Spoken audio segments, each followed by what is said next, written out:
place rocking alive, see it?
Spokane Valley, meet SimMotion, your local home for high-performance sim racing gear.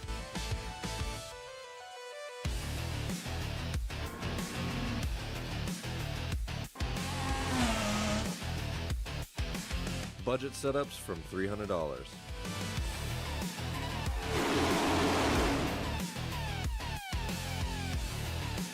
Visit us in Spokane Valley.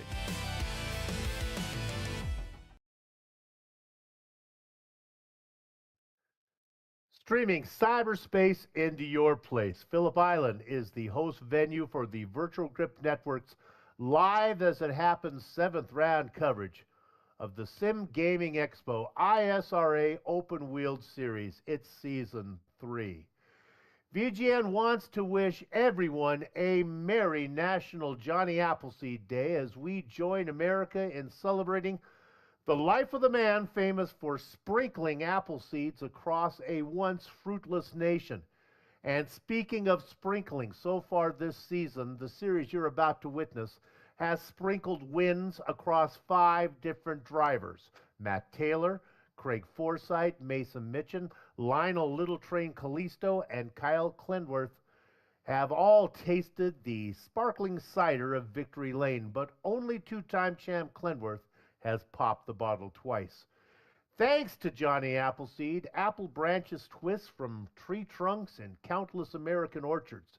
And here in Australia, when it comes to twisting, there is no shortage for that. For today, drivers will need to navigate the twisting track that is Phillip Island. So like Johnny Appleseed planting his seeds into the inviting soil, plant your rear end into that inviting lazy boy, then pull the lever and get ready for the excitement that is simulated Dallara IR-18s on a road course. From the only continent with egg-laying mammals, a warm Aussie hello and welcome on this Wednesday, March 11th, 2026.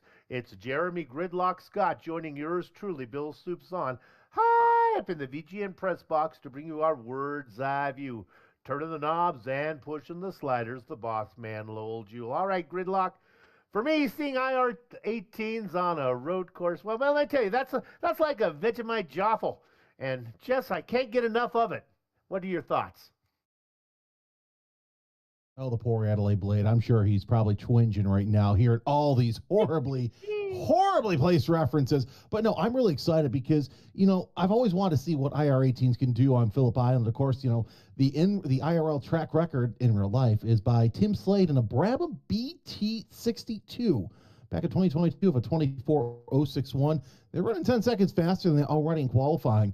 So I'm excited to see what happens here in the next couple of minutes. Of course, once we get qualifying underway, it will be a timed race. So it's going to be a lot of big boy racing, to say the least. And by the way, Gaming Expo returns to Chicagoland at the Schaumburg Convention Center September 18th through the 20th.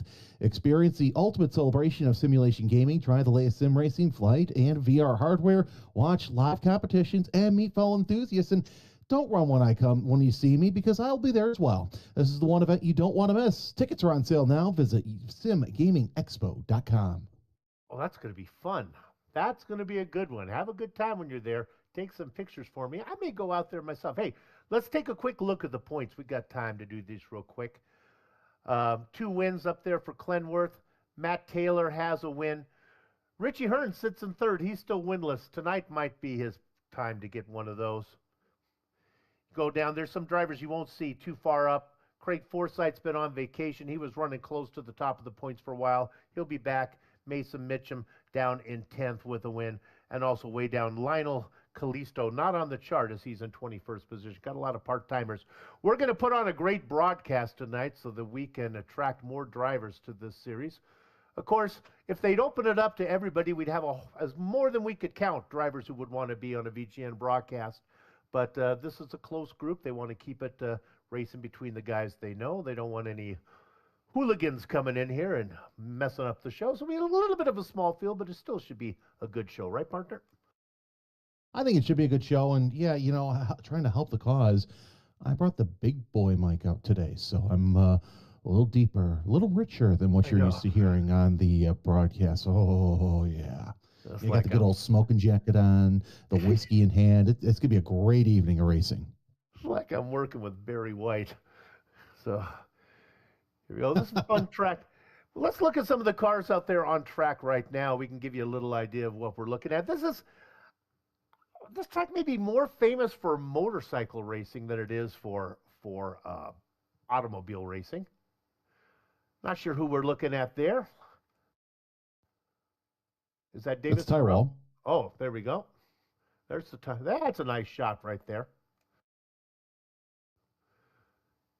Yeah, Chris Reagan in the 19. And you mentioned motorcycle racing. Supercars actually used to race there, the Aussie V8 Supercars. So actually, I think they still do as well. But yeah, this is actually a fun, fast-flowing track. I know I've called a couple of races of sports car. Obviously, one makes sports cars here, and it's a fun little facility. So here he is mowing down the Gardner Straight here, and you come up, and he blinks away. I was going to give you a little track guide here while that's going on, but I guess we can't do that. Looks like qualifying is over. And 7 out of the 10 drivers who gridded up put in qualifying times. No time for our champion, Kyle Clenworth, Ryan O'Donoghue back there. Hugo Gallas and Mike Rigney didn't put in times. Let's go ahead and run down the grid right now. Then maybe we'll take a little look at around what the track is like. On the front row, it's the Frenchman. It's the French-Canadian, Alex Guillon. Outside of him, Matt Taylor. David row 2 is David Surratt, Richie Hearn, number 70. Rodrigo Munoz will be inside of row 3, flanked by Chris Reagan. Then you got Micah Mixer alongside Ryan O'Donoghue in row 4. Hugo Gallas didn't put in a time. Mike Rigney back there in 9th, and the last car out there. Well, he's going to have some fun. He's got 2 wins. He's going to work his way through the field. 2-time champion, the only champion really in this series, Kyle Clenworth. Yeah, Clenworth. How far are we going tonight? Partner, how long are we racing for? 55 minutes. I'm sorry, we had a minute, or I just subtracted 5 minutes just because we have 55 minutes is the prescribed time. Of course, this is a 4.448 kilometer circuit, or in, sorry, Ed, I've got to give the miles. Means nothing to me. It's 2.764 miles, and we're running counterclockwise. Yeah, I know. I had to put the translation in there. Those California boys don't do that kind of nonsense. Okay, they begin to roll. So this is the long main straightaway. Now, what I like about this track is I always like a first quarter that turns away from the center of the track, and that's what this one does. You come down here. This is Doohan Corner. And you loop down here. Good passing zone right through here. It really is. And, of course, you take a look at where the pit out is, and it's right there at the entry of Doohan Corner, and then that sets you up for the southern loop. Would not be surprised to see some of these drivers take turn one a little flat out, but this wide sweeping left-handed hairpin is absolutely fantastic. You get to look at the ocean for just a little bit, and that sets you up downhill running towards Stoner Corner. Oh man, I got the munchies. So not a lot of passing going on down through here, but one of my favorite corners on all of iRacing. Now, I protest this corner because I believe that no corner should be named after a sponsor or an automobile. Corner should be named after drivers only. But nevertheless, you head down here into Honda Corner. This is an exciting corner. Yeah, it really is, because that's what's going to separate the men from their places. Is that it's a very, very tight right-hander, and then you head over towards 5 and into Siberia. I mean, turn 6. Why would you call a corner Siberia at one of the warmest places on Earth? No, makes no sense. Then you get to the uphill section, which will be full throttle for these guys. Heading up to a good passing zone. When you get to the top, you get to something, don't know why it's named this, but it is. Get up to Lukey Heights.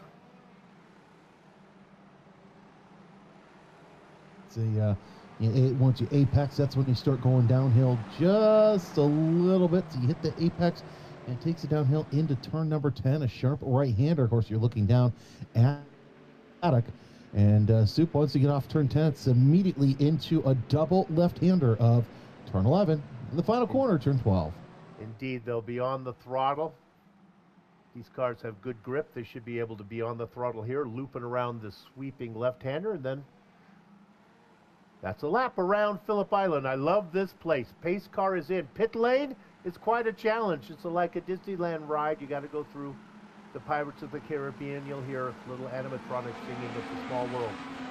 Get rid of the chickens. Take cover of the cows, because the horses are out of the barn. There's 10 of them, and leading 9 of them down into the first corner, that is going to be Alex Guillon. He's followed by Matt Taylor. A battle for third. Sarah gets the best of that with Richie Hearn in fourth. Of course, Taylor leading all comers for laps led 303 on the season. Kenny lead 304 here. He's going to dive into the back of Guillaume, but Guillaume has a good advantage. This is where I expect a big pass to be made here, and indeed, Sarah is going to look to the inside of Taylor. What a defensive move, though, by Taylor, but how long does it last? They're still side by side, heading through into turn 5 and then through Siberia. Well, Sarah gets the better of him. That's where I would want to buy my ticket. Rodrigo Munoz went wide through the southern loop. He lost a ton of positions on the first lap. Alex Guillaume pulling away. Sarah behind him. 2 French Canadians out in front. Getting on the binders, almost getting into the back of Chris Reagan, and was Meekin Mixer, who almost went around, I thought. A little bit of an off there, but you know what? They're channeling the 1-2, channeling the late, great Gilles Villeneuve, and maybe even younger Jacques Villeneuve, as they come across the line for the first time. And here comes, looks like Mixer trying to go around Reagan on the outside. Actually, it's going to be Munoz with O'Donoghue right there as they work their way through turn 1. Munoz trying to recover from that horrible first lap. Sad to report that Kyle Clenworth did not make the grid. So we're down to 10. Oh, Reagan goes off in turn number 4 as he takes his, we're going to say it's a Chevy, into Honda Corner. So once again, it bites as Reagan loses a couple of spots right there, and he's down actually back to his grid position. We will see pit stops today, so that'll be fun. Pit entry is going to be challenging. Nice battle up front. Luckily for us, we've got a nice 4-car battle all within shouting distance of each other. Guillaume, Sarah, Taylor, and Hearn, your front 4. Working his best to get up into the mix. Let's meet the mixer. It's not the pit in I'm worried. Go ahead. Sorry, go ahead. I say it's not pit in I'm worried about. It's pit out. That's going to be a little interesting, a little dicey, a little spicy. Spinner from Mixer, which only makes sense. Let's see if we can get a look at this one. Yeah, this one wow. That snapped more than you see the celebrate right there in the middle of a smoothie there. I think I'd put celery in there. More than an Australian celery stock. I like that one. Let's right on. Whoa! Whoa! Luckily, we got a small field tonight. Otherwise, he would have come right out in front of a herd of cars. I'm wondering if he had some sort of a mechanical issue, because that snapped faster than you thought. But either way, Matt Taylor sitting there in third place. Fast lap of the race, 14.683. He's worked through the final corner once again. The left-handed sweeper. It's Guillaume, Sirah, and Taylor. I think he can get any less French than Taylor right there. He's 1.2 seconds away from the lead. Rodrigo Munoz making a nice comeback after his first lap mistake. All right, if the drivers will cooperate, I got a story for you. Let's look at Richie Hearn racing in 4th position. Everyone knows Richie Hearn is a former real-world IndyCar driver. I believe raced 7 times in the Indy 500. We'll keep an eye on all the action. If something breaks out, I'll let you know. Otherwise, I'll try to do this Vin Scully style. So, when Richie was racing, I had a family pool where we would all pull names out of the hat. There were 11 family members. We'd each get 3 drivers. Of course, there was money to be won at the end of the race, whoever finished the best. Nice battle for second, if we can go up to this. This is David Sarah being challenged by Matt Taylor. So my mom pulls a name out of the hat, looks at it, and says, I'll clean this up for VGN. Who in the hell is Richie Hearn? And ever since then, that was her favorite driver for the rest of her life. And then I could not believe when I had the opportunity not only to call a race that he was racing in, but have him as a partner in the booth. It's just, life has some strange coincidences, partner.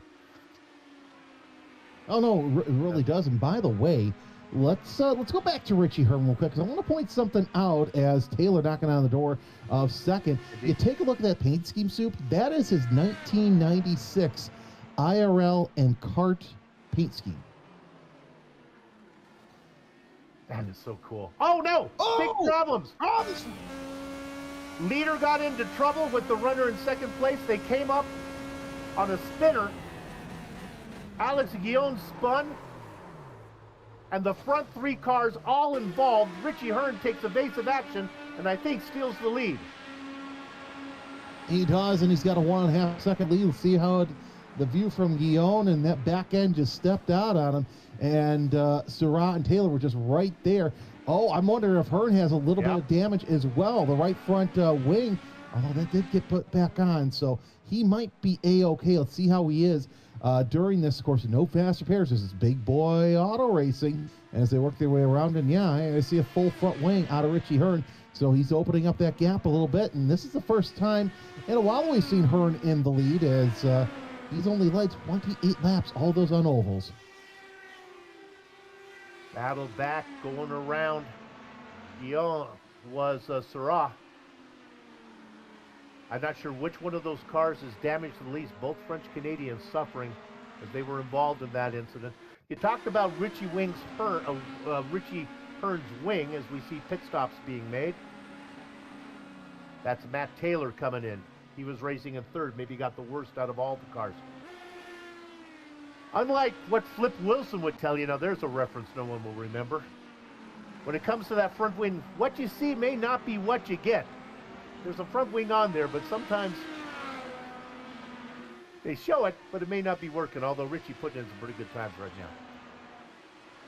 Yeah, he's running, well, he ran a 120 last time, but we'll see how that works out. Of course, that was also the lap that he ended up piling into the top three, who were all involved in that turn 4 Shamazel, but Hearn losing a little bit of ground to Sarah and Guillaume.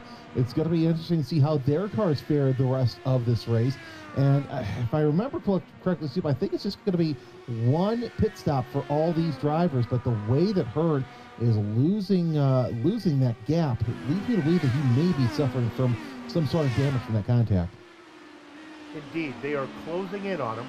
There is a driver that I think we need to keep an eye on. All you little soldiers in Soup's Clipboard Army, mark this down. Rodrigo Munoz, he's in fourth. Had a bad first lap, but he's been coming ever since. He's worked his way back up to fourth. There's another driver I want you to watch out for. Matt Taylor has come in and made his stop. Now, I don't know if he can go the distance here. How long do we got if I look at the timer? We got, oh my goodness, I don't think he can go 48 minutes on one tank of fuel. Maybe. Oh, unless Scott Dixon's in Matt Taylor's shoes, we will never know. But Hearn's opened up another world of hurt, 1.7 seconds over Sarah. So here's the thing. He's not used push, but no, the first person who's pushed to pass in the gap right now is Munoz. He's used 10 seconds of the button. Rigney with an off course somewhere on the circuit. Also using 10 seconds of the button is Matt Taylor's. Rigney takes a cycle in the pits. And Micah Mixer's used only 3. Look at that. We got the push the pass number up there. We're going to look at Mike Rigney, series organizer. That's not the racing line. Oh! Definitely not the racing line. All right, let's look at this battle for a second.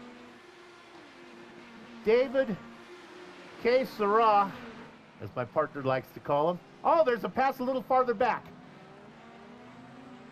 Reagan making a move on Munoz. Munoz and Reagan are coming. I think both the French Canadian involved in that incident, I think they both may have damage. Yeah, I think it's starting to show now because Hearn is about a second faster than Sarah and Guillaume. So we'll see how that pans out as Chris Reagan closing as well. You've got about 4 cars within a second of each other right now for the bottom 2 steps of the podium. Richie Hearn starting to check out to about a 2.2 second gap, as you see on your screen right there. But yeah, this that incident with Sarah, Guillaume, your top 4 at the time, that makes things just a little bit more interesting in this race. Of course, Sarah with a great attitude of whatever will be, as he's racing in second position right now. Guillaume trying to chase him down. The battle is back for 4th position. I think both of these guys are quick. Now, Munoz was a lot closer a little while back, and Reagan has run him down, but this is probably the most exciting battle on the track right now. I think it is, and it's all going to come down to, you know, who got the least amount of damage in the race. As you also see Reagan knocking at the door of 4th place. He wants to get around Munoz and have his way with the French Canadians, but you know how they are. The French Canadians, they're pretty scrappy. Indeed they are. Okay, especially for Canadians.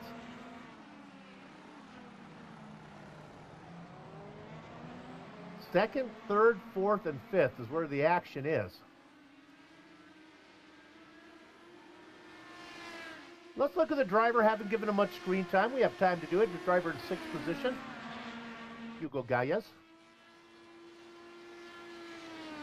Got a ways to go right now, all by himself. It's interesting, the guy is on the alternates, as you saw the red sidewalls on there. Going to be interesting to see when the fall off happens. Something you and I talk about a lot when it comes to the late model series, that there's a certain point when the tires just fall off like a cliff. That's not how it is for the black primaries, but the red alternate tires, yeah, when they fall off, it's over.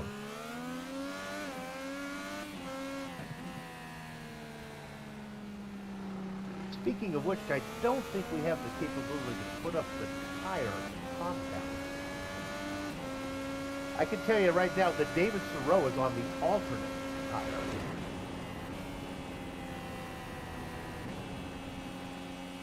Oh, it's on the screen right now. There we go.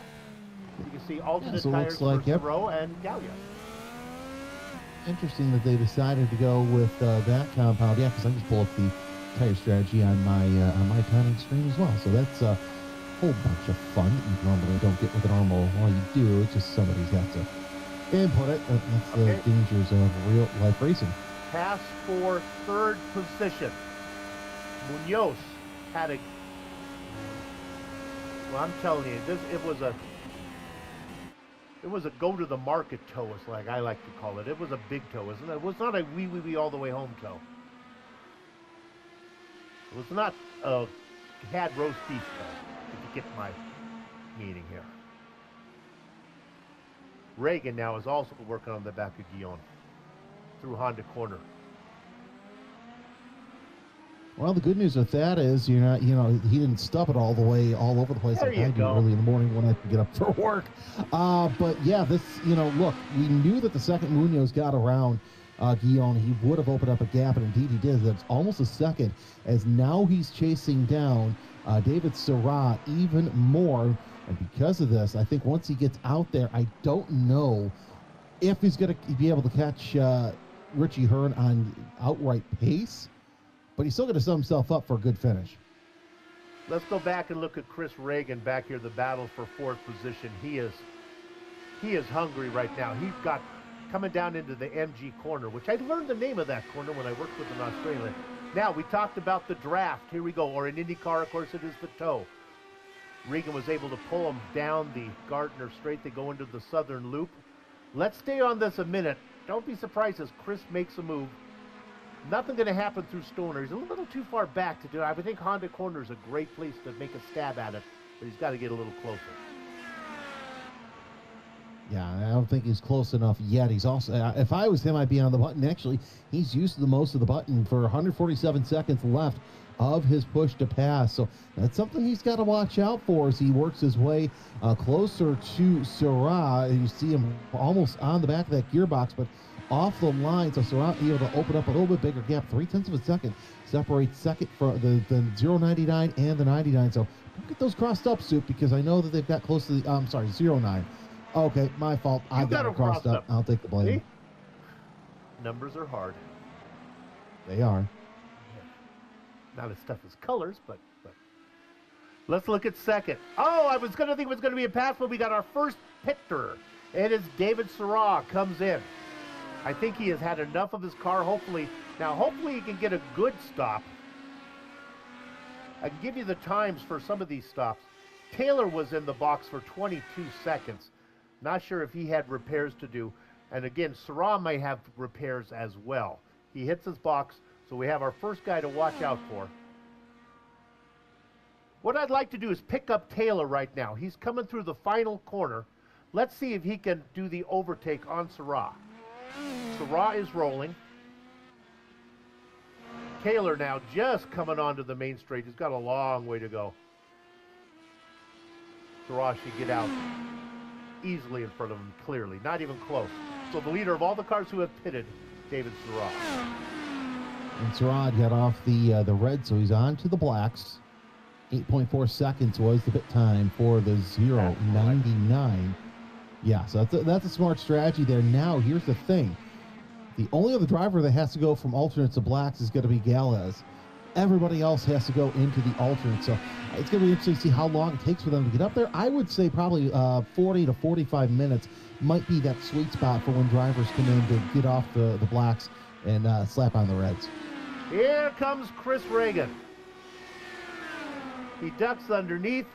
Who knows how many buttons he's pushing? Push to pass. Maybe he's using the battery. So many gimmicks now. You don't know if it's a real pass or if he pushed buttoned his way for the pass. Nevertheless, Moving into third, Chris Reagan. Why not both? I mean, come on. You can use both. It'll be fine. No worries there. As, so this battle for position. Reagan, of course, he spins! Reagan loses it. Honda corner, that's where you want to be. Sunday. But yeah, so Reagan with two problems through Honda corner now loses any step of the podium, as it looks like he just goes in too fast, overcooks it, the right front locks up, and that was all she wrote. Oh, he's so happy to be in second. He liked making the pass so much, he thought that he'd let the guy go by so he can do it again. Well, you little soldiers. Go ahead. I say, look who's joining us in the field. It's Clendy. Hey. He comes in. Let's give you an update. He's only 13 laps down. He can vulture one over Reagan or Rigney. And then he needs a whole lot of attrition. Okay, we talked about this driver. You little soldiers, you marked it on your yellow legal pad that you got out there. Rodrigo Munoz up to second. And Clendy has decided that you see him off there to the side. He's letting everyone go by. Clendy is parked in the Australian Alfalfa. Then we can get a look at him. And now he's going to come back out. Here comes Kyle Clemsworth back out onto the track. We're looking at Munoz. Maybe we can get a replay of Kyle Clemsworth if our director can pull this up. He had a little spin in the MG corner, I believe. See, it can happen to the best of them. I wasn't expecting too much out of tonight. Always saying, what, me starting in the back is probably a very good thing. Yeah. As he goes back, of course, once again, I wouldn't be surprised if he decides, you know what, I'm just going to park it for the night. As he when you got 11 laps, slow down penalty. Got 11 laps to make up. You gotta try to race for all you're worth.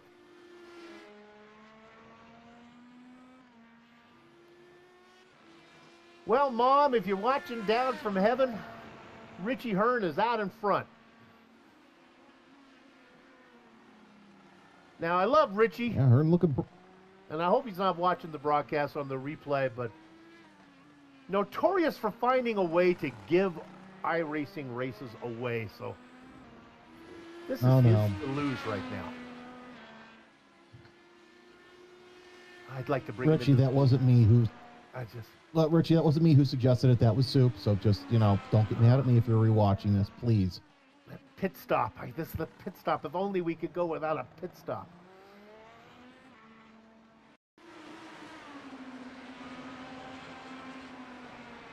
You got to give iRacing some credit. You can see the dirt that has come up onto the track. And my goodness, look at them doing some more, what's that called? Agricultural racing there?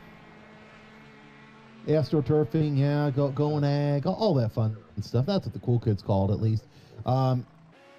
Rigney's still in the pits. Chris Reagan coming in for his compulsory pit stop. Let's see if he slaps on the alternates now or if he's going to wait. Okay, so now we want to pick up David Sarrault. Sarrault is on the main straight. We'll see if he's Reagan is stuck in pit lane, so Sarrault vultures that position. That spin is what cost him that. So Sarrault continues to be the leader of all the cars that have pitted.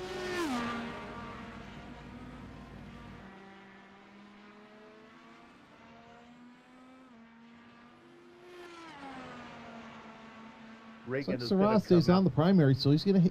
I think Sarrault's going to have to come in and get another set of alternates.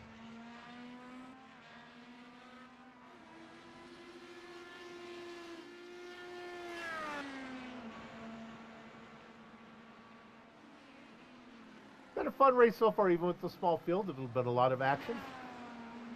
Richie Hearn out there now, feeling comfortable, with a lead of about, what's he got here? About 5 seconds on Munoz.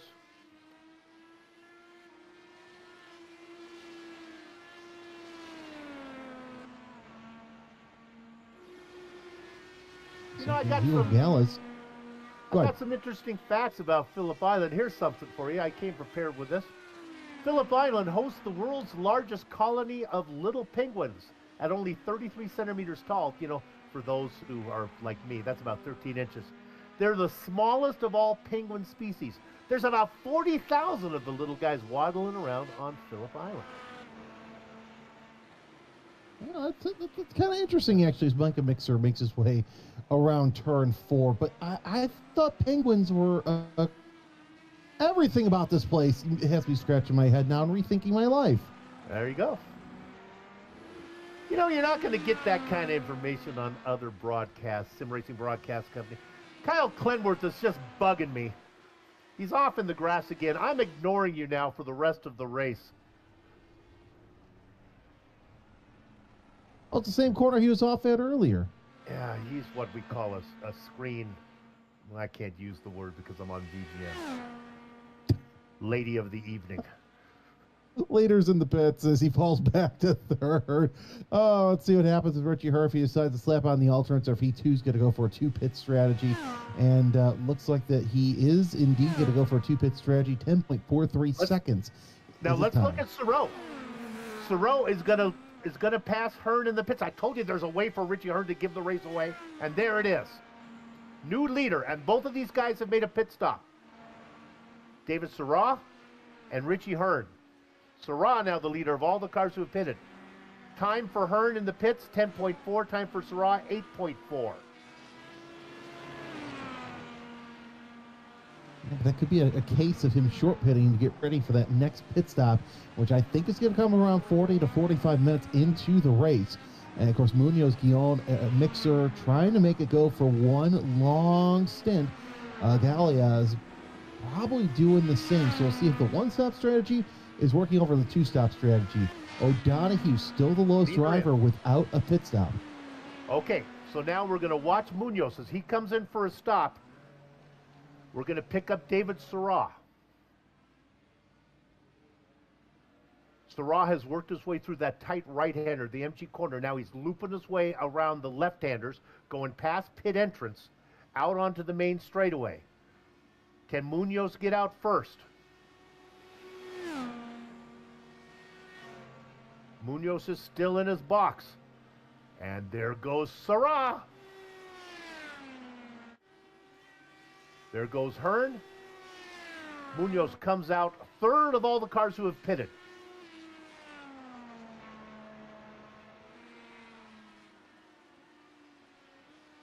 Yeah, so what these times tell me, first of all, Munoz and Guillaume onto the alternates. And that tells me that Hearn went to a new set of primaries, whereas Sirah short filled and then either kept his old primaries on or went to a new set as well. So that's going to be something to watch out for too. Sirah's going to have to pit earlier than Hearn does, but Gallia's trying to take those alternates as long as he can. He's not at the point where they're starting to fall off. That might come in another lap or two. So here's the deal. At 25 to go, he has already passed the halfway mark. If he not now, here's a pass for the lead coming up. Now this is Gallia still has to make a pit stop, so this is a bit of a faux pass here. But so does Sirah. I think Sirah will have to make one more stop as well. We don't know. Mike Rigney, if you're not doing anything, come on in and talk to us for a minute and let us know what you think the strategy is. Mike's out of the race. So we'll watch this battle for the lead here. This is Gallia is under attack. In fact, he blows the southern loop altogether, so an easy pass for Sirah. Well, you know what they say, when you blow the southern loop for the first time, you wonder why you ever came at all. Oh, wrong song. I'm sorry, guys. I'm sorry. My goodness.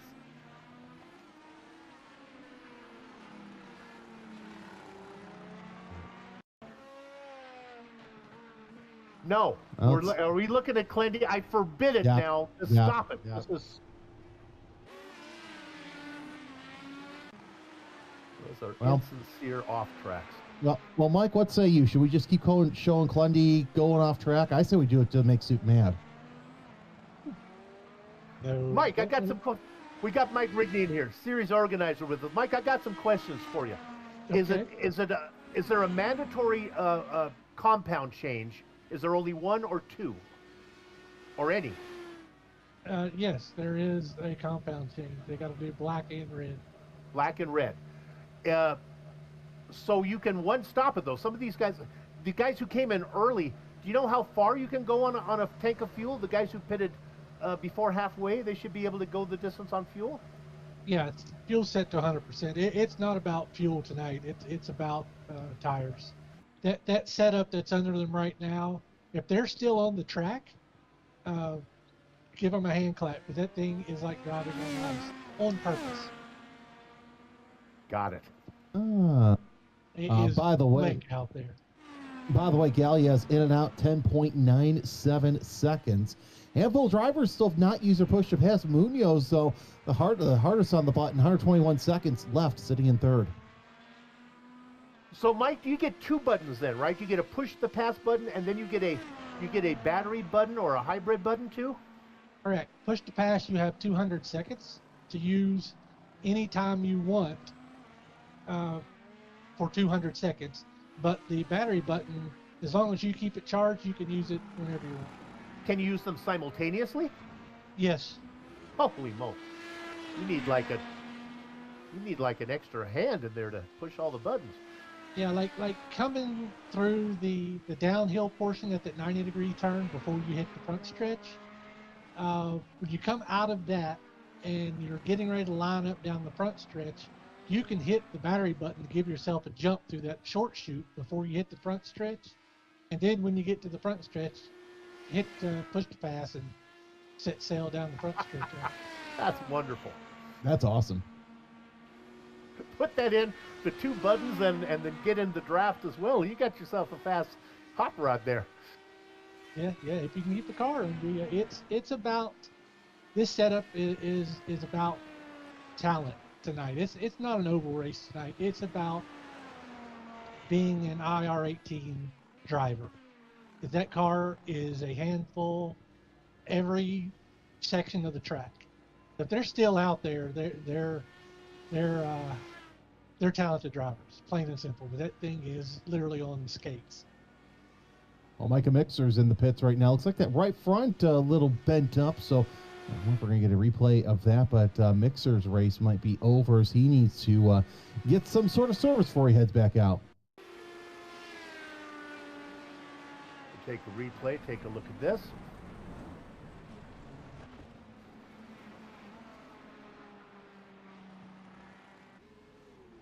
That's what you hit the marshal's post. So Mike, Rodrigo Munoz, we'll take another look at this as a twitch. Oh, look at that. So Munoz is out there on the alternates, and Sarah and Hearn ahead of him are out there on the primary. So Munoz is working, since he's on the alternates, working on borrowed time, correct? Yeah, the tire, well, I ain't gonna say tire wear because they're slicks, but yeah. The grip level. The red ones are extremely grippy. You can set it, sail through the corners on it, and that car is going to hold. But it's only going to last you 7, 10, 12 laps. The blacks, once you get up to temperature, you can go 25 laps, and they'll keep that gripness to them. They last longer. The red ones burn out quick.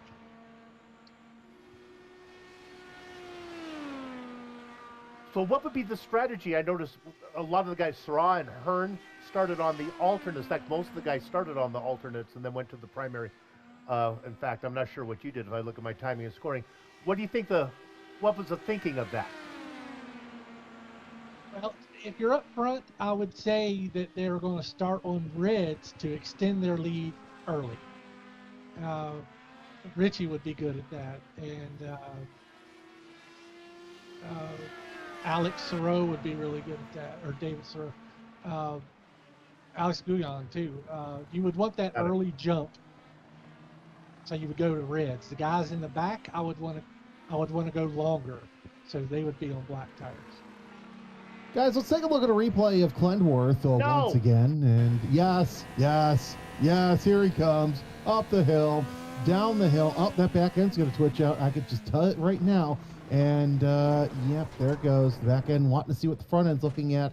Seems that back end just wants us to take a look at what's going on ahead of it.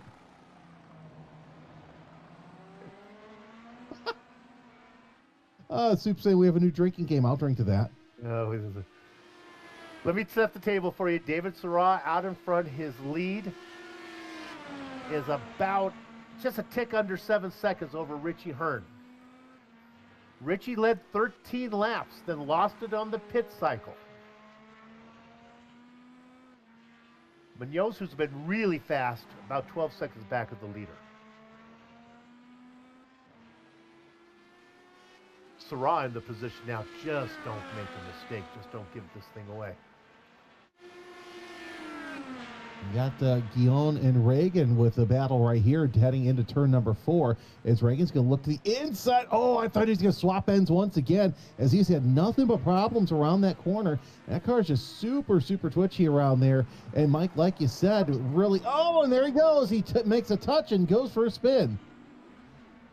Might have got on the binders because he was worried about getting into the gearbox of the French Canadian.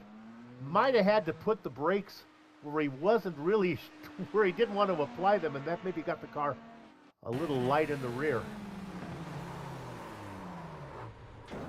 That'll do it each and every time. That you know, you may have all that weight in the back, but if the weight distribution's at the front, that back end's just gonna lift up. But yeah, good for Guillaume. But once again, Reagan, that second sector has just not been good to him, Sue.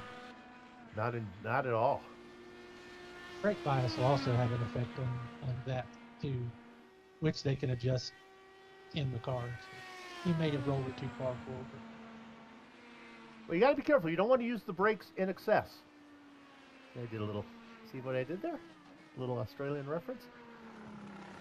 Well, Soup, you always give us what you need. Well, that was good. Thank you. You've been burning the midnight oil coming up with that one. I did it again. Hopefully when I get to bed, it's not burning. Oh, my partner knows his 80s pop music. He got a midnight oil reference. Oh, Mom, sorry.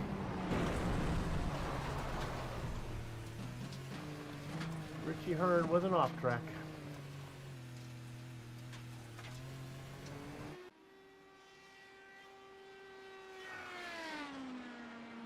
Well, I don't. Did I speak it into fruition? You might have. You might have. Is it a self-fulfilling prophecy? Well, here's the thing, too. Drivers who have yet to get on to the alternates are in the top 2 right now. I think Reagan needs to get on alternates as well. So, because you've got everybody else who's made at least one switch. What's going to be interesting is those who took the alternates for their second stint, if they stay out or if they go back in for another set of blacks. That's good stuff. And see, this is why I'm not accepted in some of the good circles where I'd be able to be walking down pit road with a microphone in hand. Never mind, Jeremy. Very good. Yeah. Things settling down here a bit.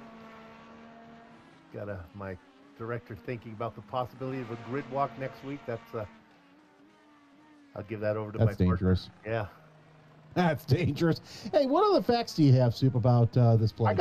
I got facts. Now, you know, it is National Johnny Appleseed Day. Australia has many types of apples, but none of them are related to the type planted by Johnny Appleseed.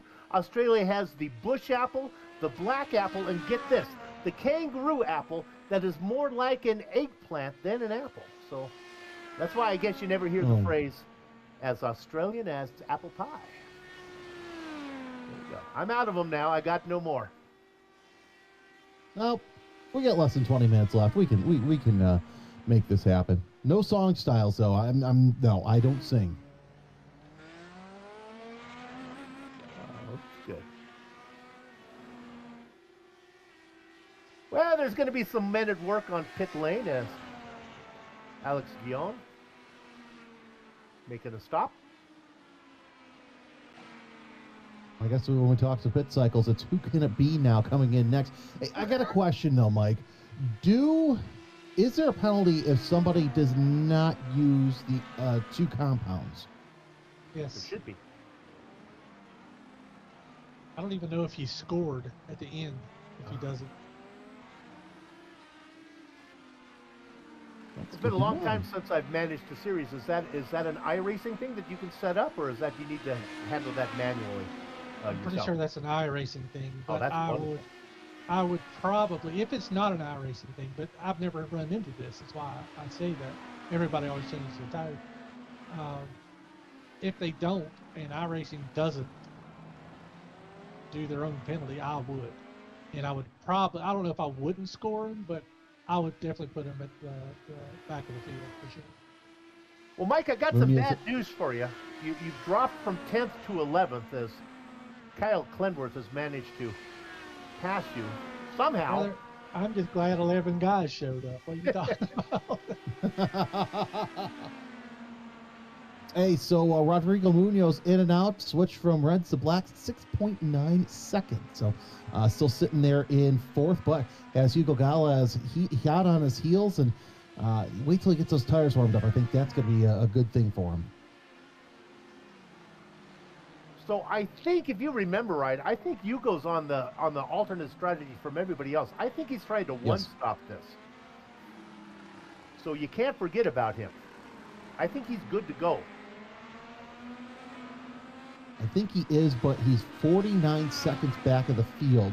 That's not long enough for a delta for in to out for at least the top 2 or 3, for at least top 2. He might be sniffing a podium, but I don't think he's going to be sniffing the lead. I appreciate the alternate thinking, though. That makes it kind of fun.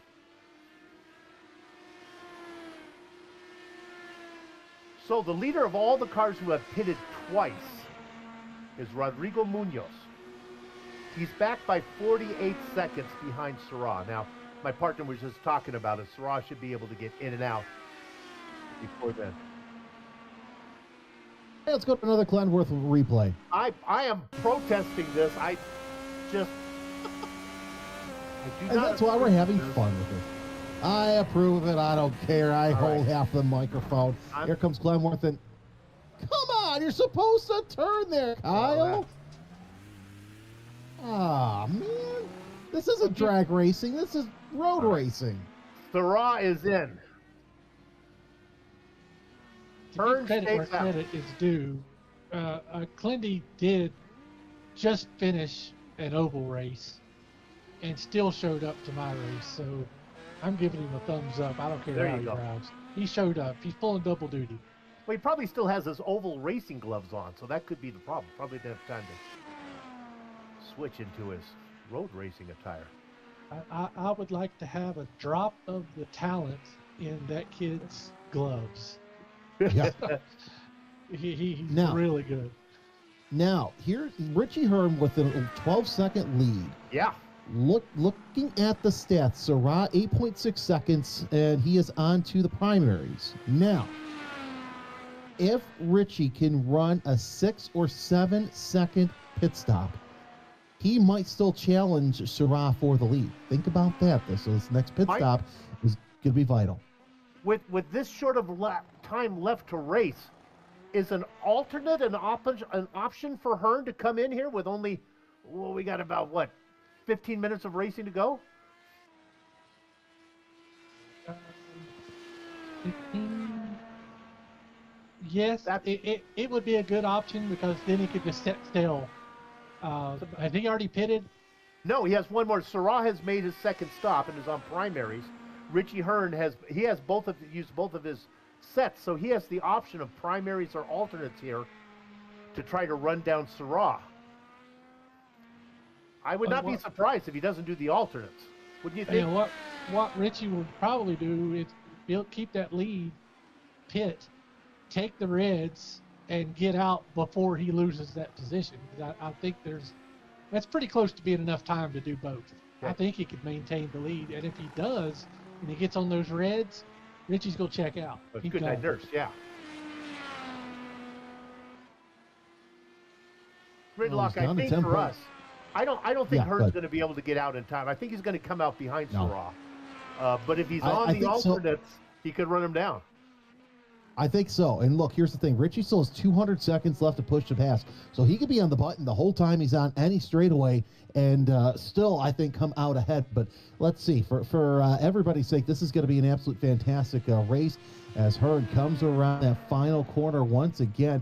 And he's just bleeding time. So he's just, honestly, if I'm I'm going to put my Davey Hamilton School of Race, race calling hat on and say Hearn should have hit it 2 laps ago.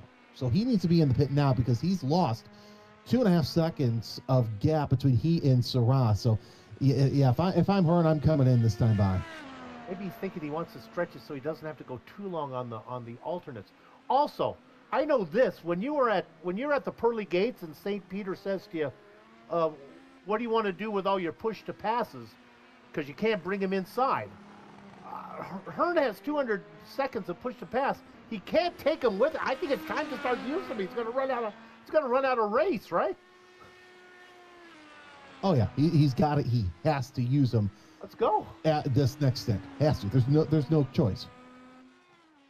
There is a possibility that I forgot to check that button, and nobody is required to change tires at all. Munoz is using his stuff. We can see the timing and scoring that they're using it in. And guys are switching tires. I think you're good. The question, maybe Hearn can go the distance. Maybe he doesn't pit. Maybe he just tries to milk this. He's not coming in. The gap is 7 seconds to go with 15 minutes, 9 minutes, 11 minutes. 11 minutes, yeah, but here's the thing. He needs to switch to alternates. He's been running blacks this whole race. So he's lost another 2 seconds this past time by. He needs to come in. He should have come in, a lap or two ago. Well, he's a former real-world race car driver, and rules don't mean a lot to him. He just wants to be first to the checkered flag. I mean, he was the only one in '96 that ran both IRL and kart, and he still wasn't the most hated man in either paddock. Yeah, went to Paul Page. Really, that's how I know. Really fun to talk to. He raced in the era when there were 3 or 4 different chassis as well. It was a good time. Just a good guy to race with. Yep. Yeah. 3 or 4 different chassis, 1,000 horsepower strapped to the back. They were rockets then. Lives out in Pahrump, Nevada, which is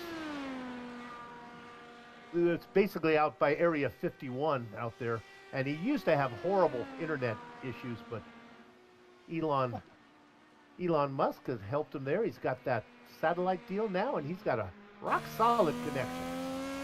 Probably for the best thing you ever had to do. Amen, handstand. Okay. Chris Reagan has come in for his... Let's go to another Clendy replay. Let's see here. How do you wreck coming in? You're a 2-time champion, Clendy. How do you wreck coming into the pits? I got on track, almost picked somebody out.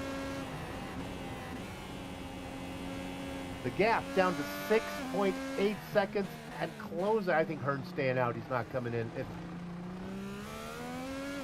a dumb phrase, but he has made his bed and now he's going to sleep in it. It seems silly to come in now. Let's see what happens as he comes around the final corner. By the way, Chris Reagan in and out 8.5 seconds, and he is on the alternates. I saw Clemworth with an off track once again. Going to be interesting to see how many X's that he has here in this race alone. Sarah is on the button, and that's part of the reason why he's able to close in as I watch that timing get lower. And if I'm Richie Hearn, I would pit and start using that button. Everybody has stopped twice, with the exception of Hugo Gallas, which we knew that Gallas was gonna stay out. We knew he was on a one-stopper. And Hearn,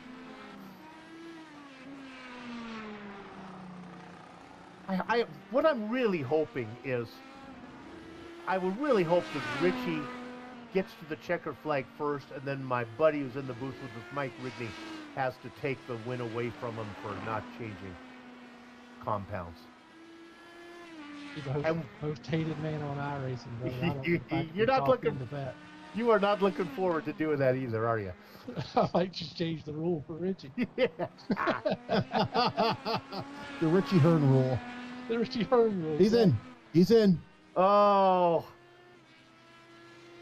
Maybe he's listening to the broadcast. Okay, so what we're going to do, Sarah's going to fly by. Let's look for Munoz.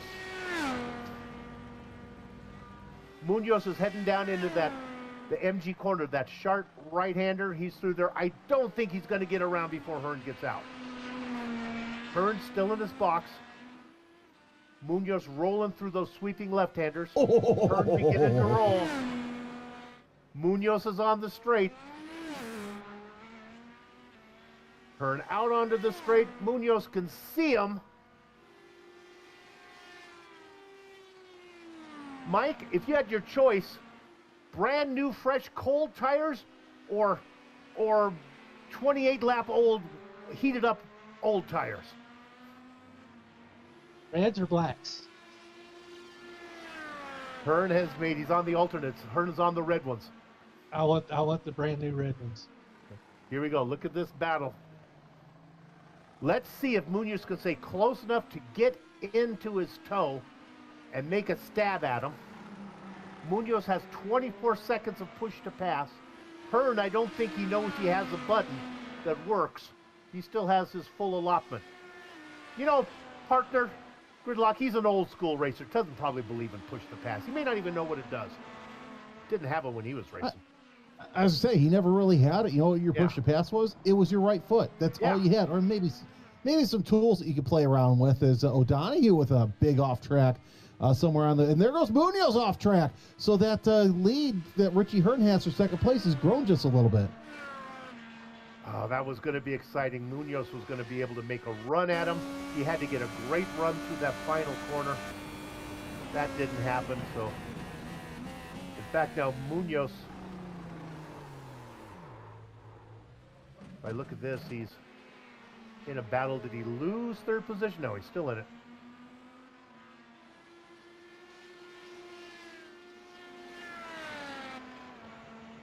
Hey, Richie's using push to pass. Good on him. Okay. If you're a music fan, you know what time it is. Sorrow working his way through that final corner, heading on to the front straight.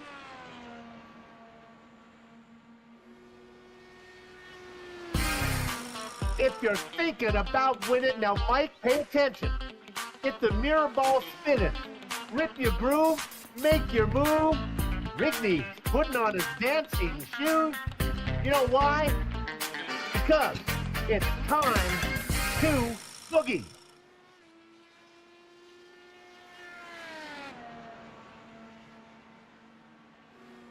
Do that out there for all the drivers. Now they get to make their run at it. I'm an old man, so there's not a whole lot of boogie left in me.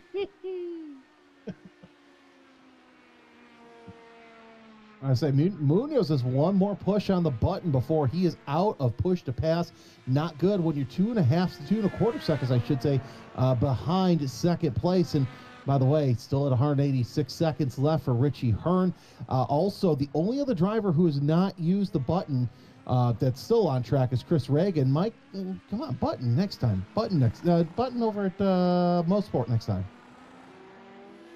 Okay, we got a pass for position here. This is our one stopper against a two stopper. This is for fourth place.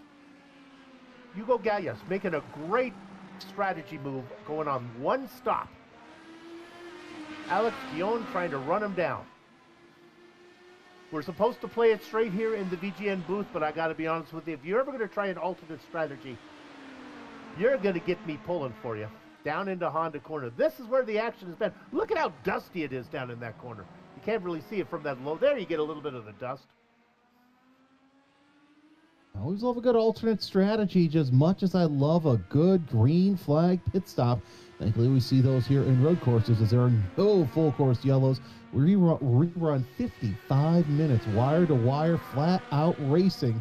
And yeah, Guillaume closing in just a little bit. He has 112.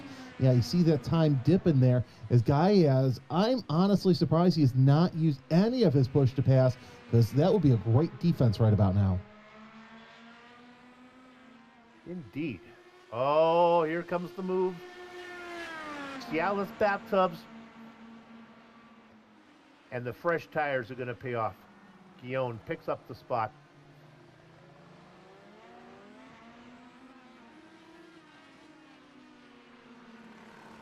Sarah using what's left of his push to pass. And he's the only one right now, as Hearn not under threat from anybody as of yet, knock on wood. It stays that way, but still looking pretty good. By the way, fastest lap of the race still remains with Matt Taylor, 14.683. Of course, his series leading 303 laps led will be untouched. 3 different drivers were led laps tonight. Rodrigo Munoz was able to vulture one as he had that long first stint. Richie Hearn led the first 19 laps. David Sorrell. To another Glendworth replay. And go ahead. I'm going to go get a soft drink out of the roof. I'll be back. Spin and go out of Siberia. As Richie Hearn is making his way around second place. White flag will be out this time by for David Siraz. He has led for quite some time and done quite well, as was able to get around Richie Hearn. But Soup, the last lap is at hand as you see Barney waving that white flag. Que sera, sera, whatever will be, and today what will be, unless disaster strikes the French Canadian, will be a race win. Working his way through the southern loop. Has a bit of a bite of brownie through Stoner. Down into the corner that has been an issue. Through Honda. He goes through it. He's done it 43 times successfully. One time was a bit of an issue, but that didn't bother him. He was able to bounce back from that. Through the gulags of Siberia. Now on the throttle. Climbing up to Lukey Heights. No problem here. He has nothing to worry about. Through the tight right-hander that is MG corner. Stands for, my gosh, that's a hard corner. Through the left-hander, the final left-hander, nothing between him and the win, but Australian tarmac. Round number 7 goes to David Sorrell. We'll stay with it for a while. We'll go all the way through till all the cars on the lead lap finish. Richie Hearn, partner. I spoke it into fruition. Second place. Yeah, but second place isn't bad. It's his best finish of the season thus far as he makes his way around that final corner down the long straightaway across the Gardner Straight. Checker flags out for Hearn. Munoz sitting back there in third. 1.6 seconds. As valiant as he tried to make it, he just could not get around the fact that Hearn had 8-lap faster tires. Alex Guillaume made his way around a few drivers to pick up 4th. Matt Taylor comes home in 5th. Do we have a battle for position here? I believe we do. That's Chris Reagan just with Gayaz right behind him. I think Reagan was able to get it. Look at the momentum now. Here comes Gayaz. He's going to run out of time. He's going to make his move. Oh, did he get there? No, but it was sure fun. A great battle for 6th position. That's how you finish up a broadcast. The racing's over, but this show is not. Stick around. We'll come back and run down the entire finishing order, talk to some of the drivers before we put a lock on this Australian gate. You're watching the Virtual Grip Network.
Welcome back to Phillip Island and the Virtual Grip Network live as it happens, seventh round coverage of the, let me take a breath for this because it's a mouthful, Sim Gaming Expo ISRA Open Wheeled Series. It's season 3. We'd like to thank our sponsor, of course, the Sim Gaming Expo. That's going to be fun. When is that, partner? I don't want to put you on the spot. Is that September you said that was going to be? Yeah, September 18th through the 20th, and it's so special. I took the Friday off of work just so I can be there longer than I was last time for Friday. Oh, my goodness. Well, that'll be fun. And, of course, that's in the fair city of Chicago. So have a fun time. No, there. No. it's actually it's in Schaumburg, northwest of Chicago. Oh, okay. Well, don't go where I'm. If you go where I'm saying, nothing will be there. How about we run down the finishing order? We can put a lock on this gate sooner. Here we go. This is how they ran. We had 11 cars, actually 10 cars take the grid, and then getting there at the very end, sneaking in later, was Kyle Clenworth, your points leader. The winner, he started in third position, raced up front, had a bit of an incident, but it didn't stop him. David Sarah gets the win. Richie Hearn comes home in second. Ricardo Munoz was fun to watch, 5th to 3rd. Alex Guillon will come home in 4th, starting from the pole position. Matt Taylor rounds out your top 5. I'll take all the cars on the lead lap and then lead these guys who had trouble for my buddy. Chris Reagan was in a great battle with Hugo Gallias at the end. He nips him for 6, and Hugo will have to settle for 7th. Buddy, you get the last 4. When you take a look at 8th, it's Ryan O'Donohue and Kyle Clemworth. Hang on, Soup. I've got a question for you after this. Micah Mixer out of the race as well as, well, our guest here, Mike Rigney. Okay, so there were 2 drivers still running at the end, O'Donohue and Clundy, who had the most off tracks. Which one do you think had the most? Do you know the number? Are you able to see the number? I have the number. Okay, well, obviously it's Clendy. I'm going to say he's got to have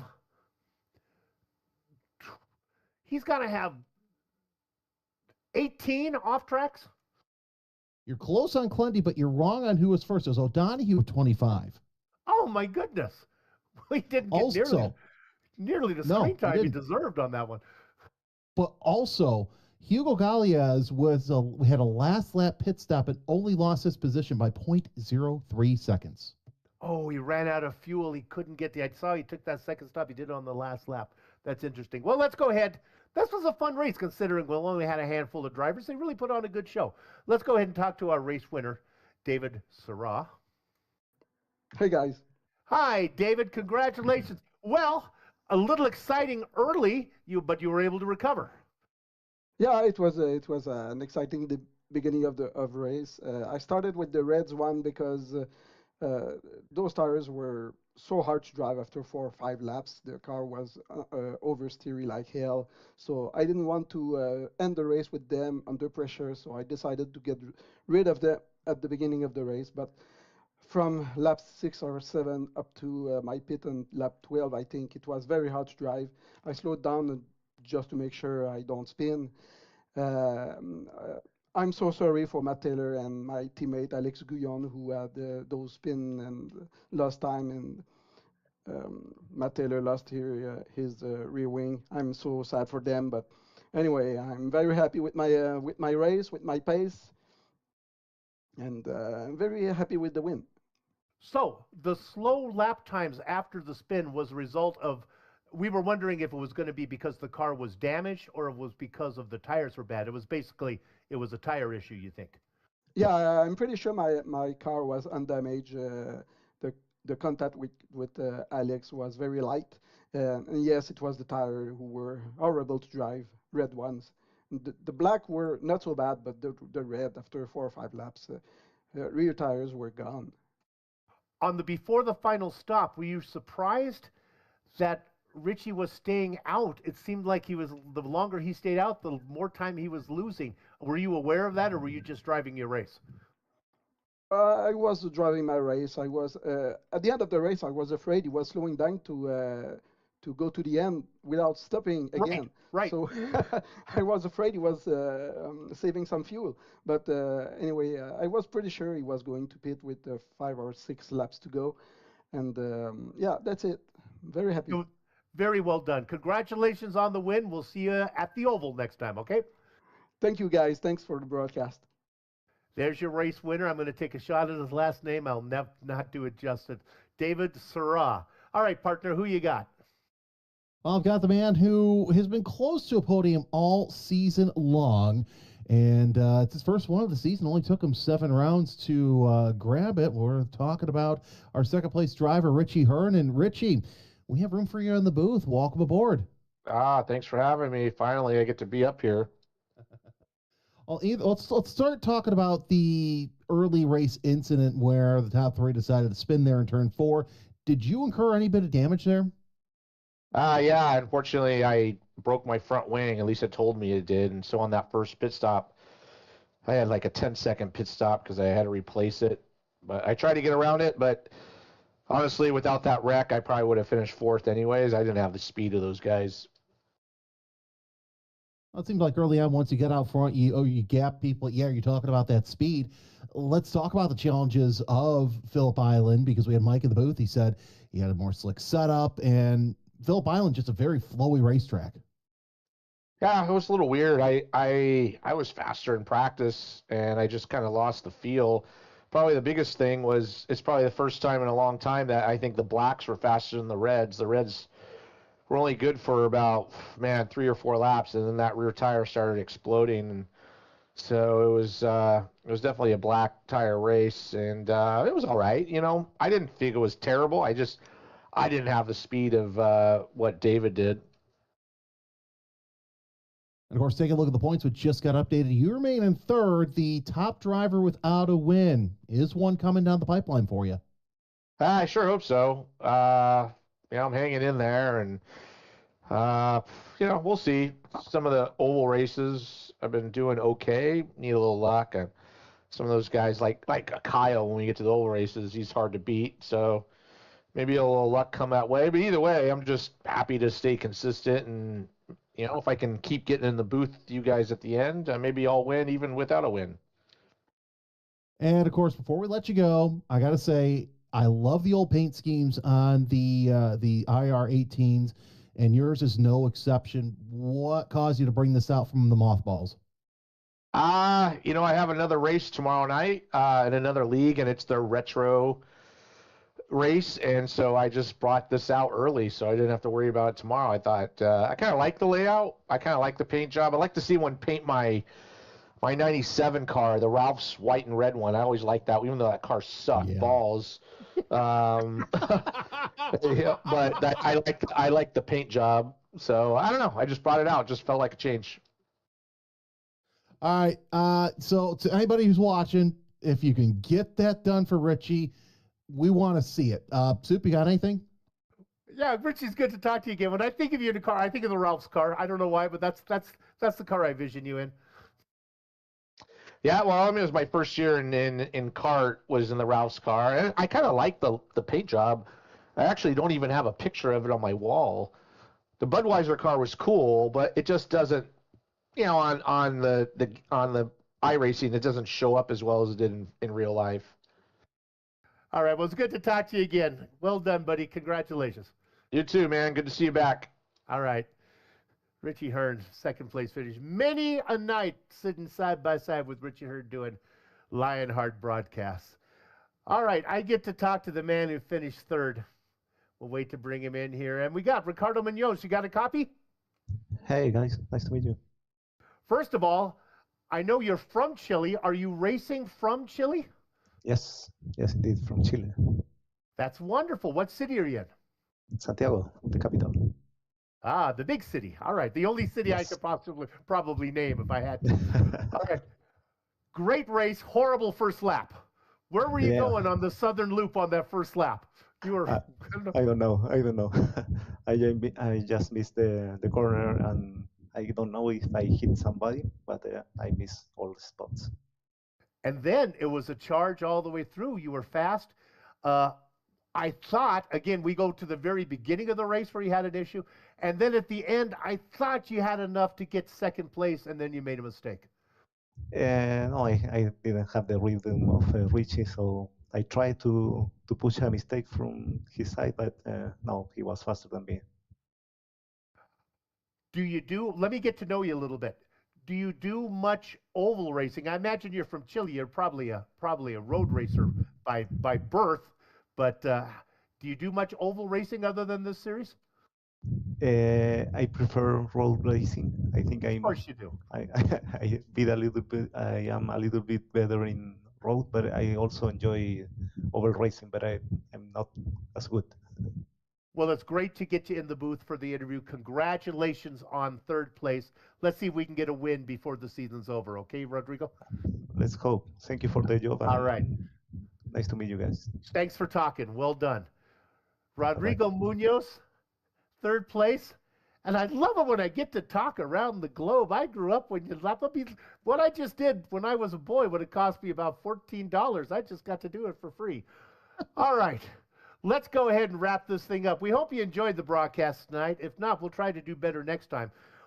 We're going to show you all the possible broadcasts that are coming up. We're doing them all week long, and they're going to come up on your screen in just a minute.